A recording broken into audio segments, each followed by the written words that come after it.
Kadang-kadang begitu juga, tapi ada juga murid-murid seperti Mira yang walaupun jauh tetap dekat. Ada juga murid-murid yang begitu dekat tetap juga jauh. Yang membuat kita jauh dan dekat bukan si guru. Yang membuat kita jauh dan dekat adalah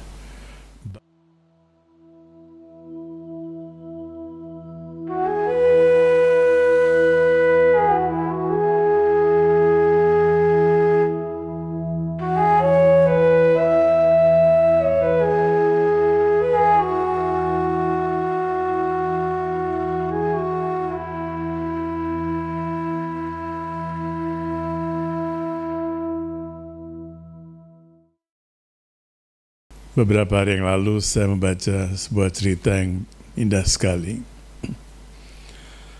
Seorang guru punya 2 orang murid utama, banyak muridnya, tapi ada 2 orang murid utama. Yang satu diberi tugas untuk mengurus ashram, termasuk mengurus sang guru. Yang satu lagi diberi tugas untuk pekerjaan-pekerjaan di luar, untuk menyebarkan ajaran guru dan sebagainya.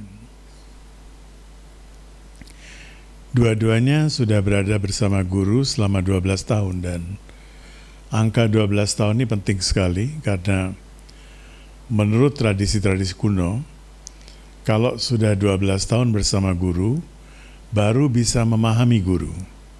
Jadi biasanya setelah 12 tahun itu baru diberi inisiasi. Kalau belum 12 tahun, belum diberi inisiasi juga. Setelah 12 tahun itu baru diterima sebagai murid.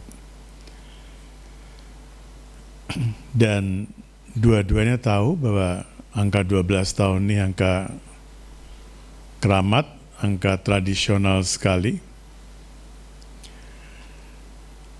Seusai 12 tahun, orang yang bekerja di ashram, dia tumbuh egonya. Karena dia bekerja, boleh dikatakan 18 jam, 20 jam sehari. Ada tamu yang datang, setelah jam sore pun, setelah matahari terbenam pun, dia harus melayani, tentunya bukan dia sendiri yang masak, tapi dia harus memastikan ada makanan untuk tamu. Dan itu tradisi ashram. Jam berapapun seseorang datang, harus disuguhi makanan. Jadi si murid yang di dalam ini, dia merasa pekerjaannya sangat berat. Awalnya dia menikmati, tapi setelah berapa lama, dia pikir apa bedanya? Dulu waktu saya bekerja di luar, masih ada jam kerjanya. Masih ada job description-nya. Saya harus melakukan pekerjaan ini. Dari jam sekian sampai sekian. Di ashram malah tambah kerja. Maunya istirahat, maunya menikmati hidup, kok di sini tambah kerja. Nah, disinilah kita tidak memahami konsep ashram. Ashram. Shram berarti kerja. Ada orang mengatakan bahwa ashram berarti tempat di mana kita tidak bekerja, karena ada A. Kata A di sebelum shram itu, shram berarti kerja keras, bukan kerja keras. Dan karena ada kata A, maka dianggap itu berarti di ashram tidak perlu kerja keras. Lebih santai. Tapi makna yang terselubung adalah bahwa di ashram seseorang bekerja tanpa memikirkan bahwa itu adalah pekerjaan. Itu yang dalam tradisi Tao disebut Wu Wei. Kerja tapi seolah tidak bekerja. Dalam bahasa Bhagavad Gita disebut akarma-karma. Kerja, karma, tapi seolah tidak bekerja, sehingga tidak ada akibatnya. Di luar kalau kita bekerja, pasti ada akibatnya. Pekerjaan baik, kita dapat hadiah, gaji dinaikin, dapat promosi. Begitu juga dari keberadaan. Beramal saleh, berbuat baik, kita dapat pahala. Berbuat tidak baik, kalau kita kerja di perusahaan Amerika, hire and fire, langsung diberi surat peringatan 3 kali keluar. Keberadaan pun demikian. Kerja tidak baik, ada konsekuensinya, tidak baik juga. Selama aku berpikir, aku bekerja, ada konsekuensi. Ketika aku bekerja tanpa memikirkan aku,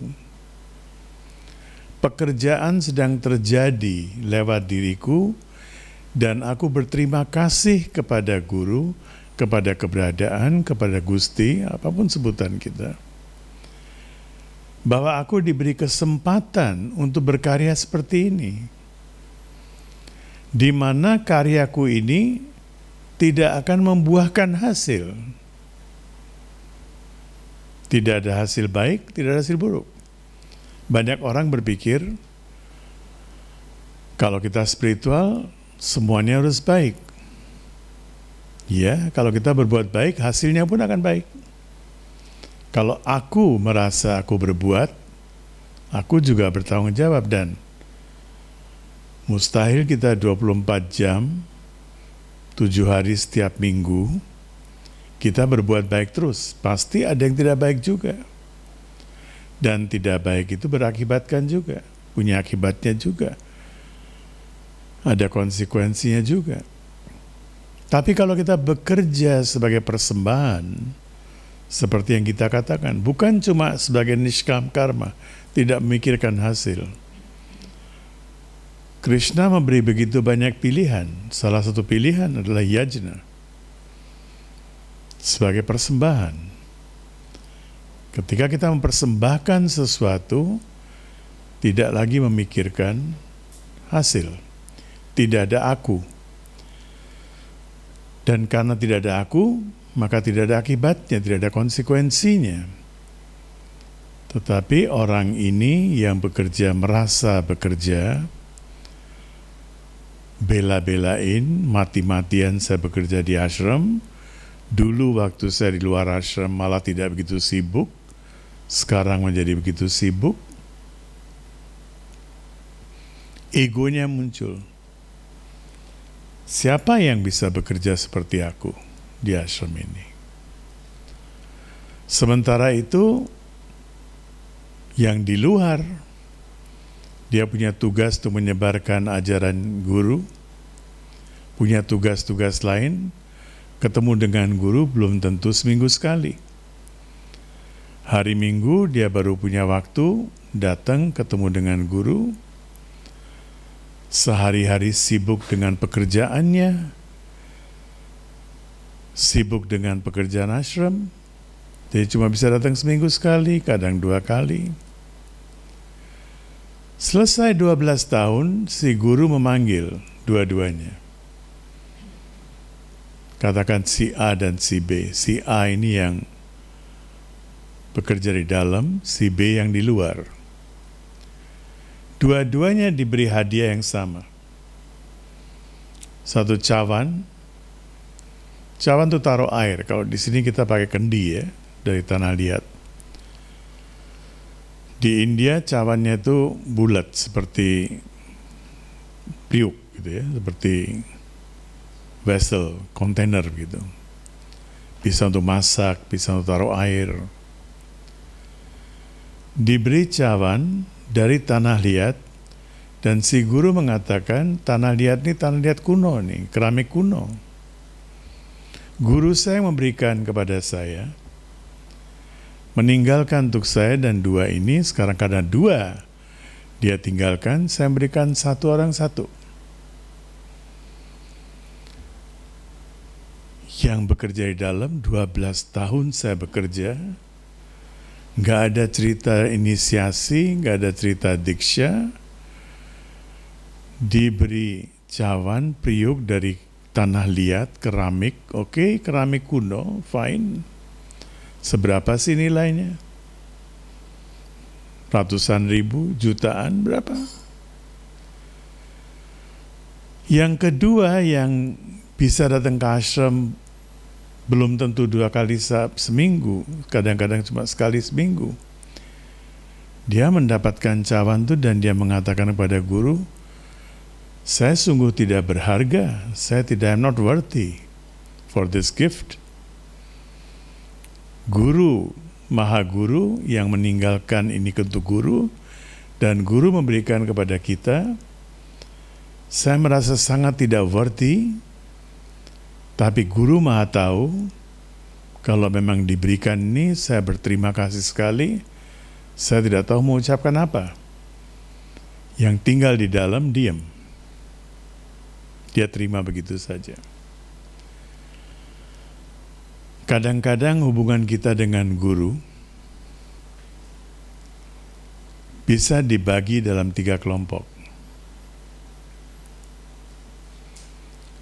Kejauhan kita dengan guru, bukan hubungan lain lagi. Kita bisa terjauhkan dengan guru dari guru oleh jarak. Anda tinggal di Aceh, guru ada di Jakarta, berapa kali bisa datang? Jauh karena jarak. Luar negeri, di luar negeri tinggalnya. Ada yang jauh karena waktu. Guru sudah meninggal. Dia baru kenal guru. Mira adalah seorang devotee seperti itu.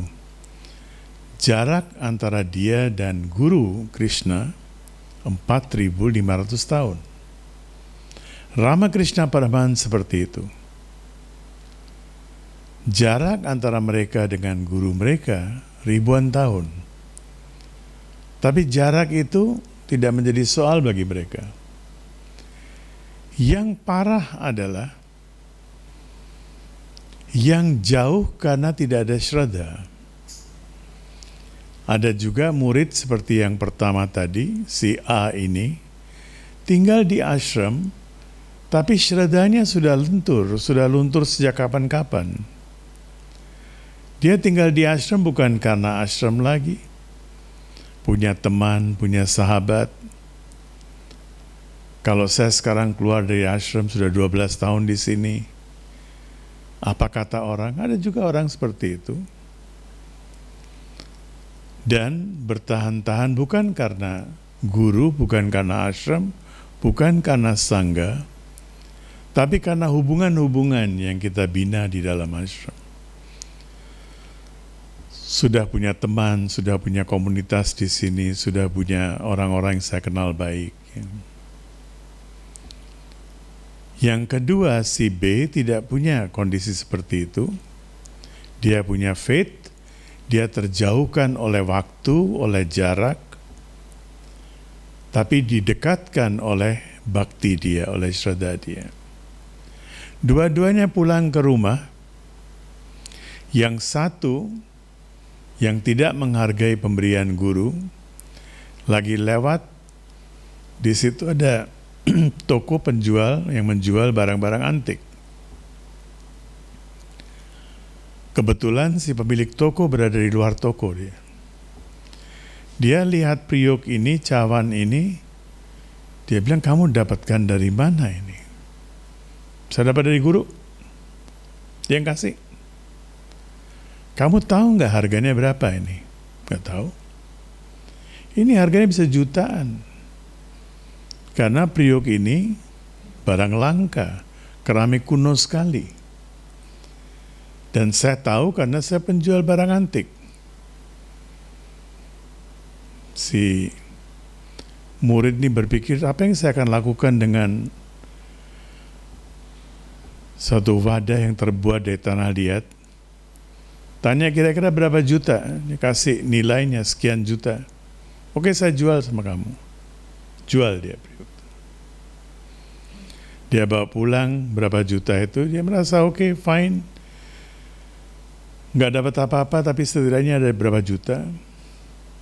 Yang kedua, yang terjauhkan dengan guru dari guru karena waktu, tapi terdekatkan oleh bakti. Dia ambil periuk itu, dia taruh di atas altar, dia kalungin. Dan setiap hari dia sembahyang di depan periuk itu, ada foto guru.